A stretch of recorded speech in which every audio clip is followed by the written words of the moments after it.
Coucou tout le monde, c'est Lydie et bienvenue dans cette nouvelle vidéo.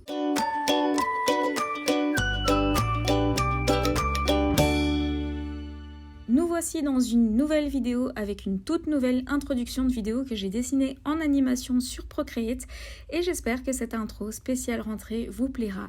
Alors aujourd'hui dans cette vidéo, j'aimerais un peu vous parler de Traveler Notebook et vous montrer ce que j'ai pris avec moi en vacances et comment j'ai réalisé ce Traveler pendant mes vacances.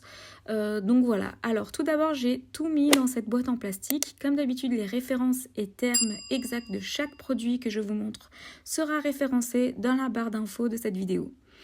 J'ai donc une couverture en cuir Traveler Notebook que je trouve trop belle. Avec le temps, elle s'abîme et c'est un petit peu ce qui fait son charme, je trouve. Dans la boîte, il y a également une petite trousse dans laquelle je mets mes marqueurs et que je vais utiliser dans ce Traveler. Donc comme vous pouvez voir dans le Traveler, il n'y avait pas de carnet parce que je vais vous les montrer tout à l'heure. Alors dans la trousse, il y a une petite gomme et il y a 3 Sigma Sakura de 3 tailles différentes. Donc j'ai la pointe fine avec laquelle j'écris, donc j'ai commencé à écrire avec ce Sakura là.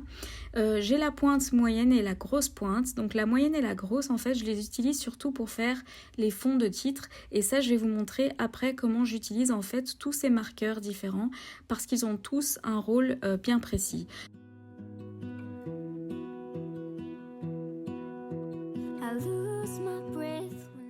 Donc ceux que j'utilise le plus, c'est aussi les Staedtler Pigment Liner. Donc je les utilise eux pour écrire. Ma pointe préférée, c'est le 0.3. C'est une pointe en fait parfaite pour mon écriture. Je trouve que c'est ni trop fin et ni trop gros. J'en ai plein de tailles différentes, mais c'est vrai que celui que j'utilise le plus, c'est le 0.3. Il m'arrive aussi d'utiliser le fin de temps en temps pour faire des lignes, par exemple, dans mon bullet. J'ai un simple marqueur gris. J'utilise aussi beaucoup le Gelly Roll blanc. Donc c'est pour moi le marqueur le plus blanc que j'ai trouvé. Et ça, je vais vous montrer tout à l'heure pendant que je fais ma démo. J'ai aussi un marqueur colle pour coller éventuellement des choses, mais j'avoue que cet été, je ne l'ai pas du tout utilisé. Ensuite, j'ai un Tombow à double pointe qui est un marqueur spécial pour la calligraphie, de même que pour les Sakura calligraphiques. Donc il y a une pointe noire et une pointe grise. Et moi, j'utilise surtout la pointe grise. Il y a un autre Tombow pointe noire que j'ai oublié de vous montrer, vous le verrez tout à l'heure. C'est celui que j'utilise le plus parce que la pointe est un peu plus dure que pour le Tombow avec la double pointe ou que les Sakura. À force en fait de s'entraîner à écrire l'écriture calligraphique, on commence vraiment à trouver des marqueurs aux pointes qui vont plus aller avec notre poigne, notre force, notre écriture. Le double Tombow et le Sakura pointe fine sont trop souples pour moi et donc j'avais besoin d'une pointe un peu plus dure et là j'ai vraiment trouvé avec le Tombow que vous allez voir tout à l'heure vraiment la pointe idéale pour moi. Et donc voilà, quand vous voulez faire ce genre de choses, il faut tester un petit peu tout pour savoir quel est le marqueur qui vous convient le mieux. J'ai aussi pris un porte-mine, des masking tape de thème qui me semblaient appropriés à mon voyage en Allemagne et une petite paire de ciseaux.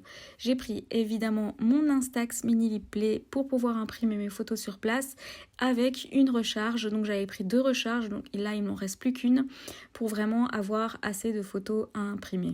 Vous verrez que dans mon Traveler, j'ai plutôt décidé d'imprimer une photo par jour, mais aux USA, de temps en temps, j'imprimais 2 photos par jour tellement j'avais vu de belles choses. J'ai des stickers que j'imprime avec Mafo-Memo pour décorer mes carnets. Et donc tout ça rentrait dans ma boîte sans Mafo-Memo que j'ai pris vraiment sur le côté puisqu'elle est quand même assez massif. Donc maintenant je vais vous montrer 2 carnets que j'ai faits. Donc il y a celui de l'Allemagne et celui des USA de l'été dernier. Je les mets dans le Traveler pour vous montrer vraiment comment les insérer. C'est très facile en fait, je les glisse tout simplement dans l'élastique.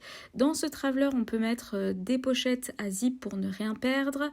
Je mettais là par exemple les stickers et si on n'a pas et si on a envie des tickets souvenirs ou autres, je les glissais dans la petite pochette qu'on peut trouver par exemple derrière. Pour les USA, j'avais un roadbook en plus, donc je l'avais mis aussi dans le Traveler. Pour ce carnet, j'avais fait des choses au préalable avant de partir, comme par exemple faire des petits dessins, ma wishlist, des choses que j'aimerais faire là-bas. J'avais fait les petits dessins des états dans lesquels on allait passer, etc.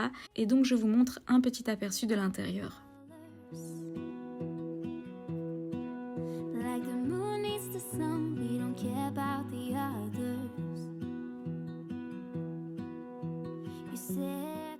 Maintenant, voici celui de l'Allemagne, celui que j'ai fait donc cet été. Je me suis vraiment amusée à coller des stickers sur la couverture que j'avais soit acheté là-bas sur place sur les lieux où on a été. J'ai suivi plus ou moins une même trame pour ce traveler. J'écrivais la date sur fond noir que je faisais au Sakura et j'écrivais par-dessus en blanc. J'écrivais le lieu où on était en écriture calligraphique et je surlignais en gris des mots, des lieux importants. Mais tout ça, vous verrez dans la démo.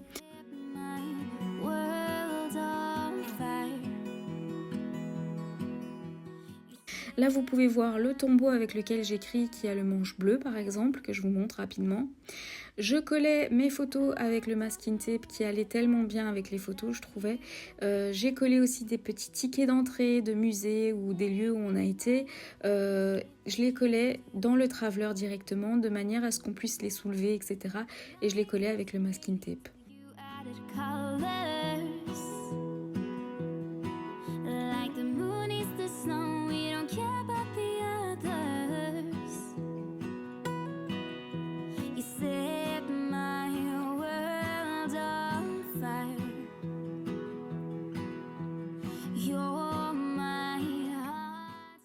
Les dernières pages sont les critiques des campings où on a été. Donc en fait, moi je fais toujours ça en voyage. Ça nous permet en fait de nous rappeler si besoin on veut retourner là-bas pour savoir ce qu'on avait pensé de ces campings-là. Pour les USA, je faisais toujours ça pour les hôtels où nous allions. J'écrivais la critique en fait dans le roadbook, surtout pour les USA quand on faisait plus ou moins une dizaine d'hôtels différents par voyage. Et ça nous a bien servi pour nos voyages suivants puisque on a pu retourner dans certains hôtels en étant sûr d'être satisfait. Et dans la pochette arrière, des petits sachets, marque-pages que j'ai gardés.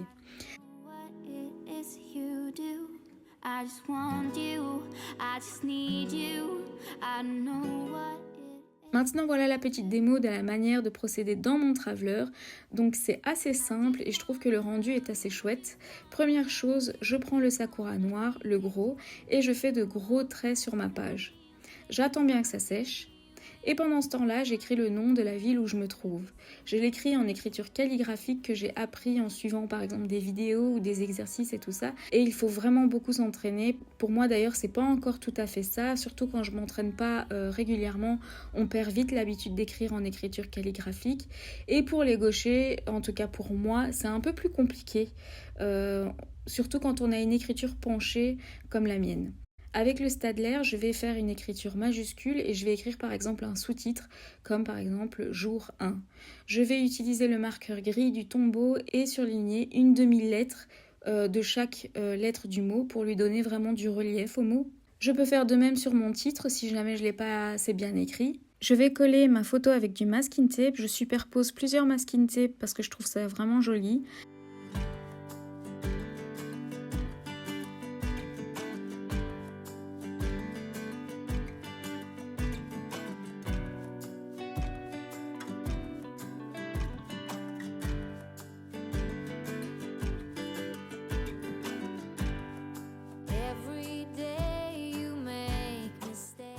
Un petit sticker transparent que je peux coller sur la partie blanche de la photo.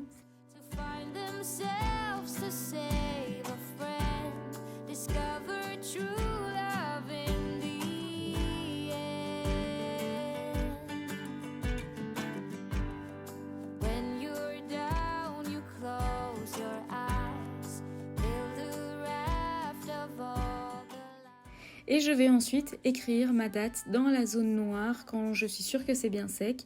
Et puis je vais commencer à écrire mon texte.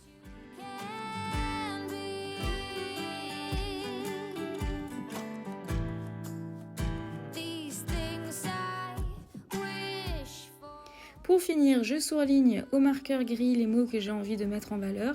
Et voilà le résultat. Vous connaissez à présent ma manière de procéder avec mes Traveler Notebook. Je trouve que c'est une chouette manière de garder aussi des souvenirs de ces voyages.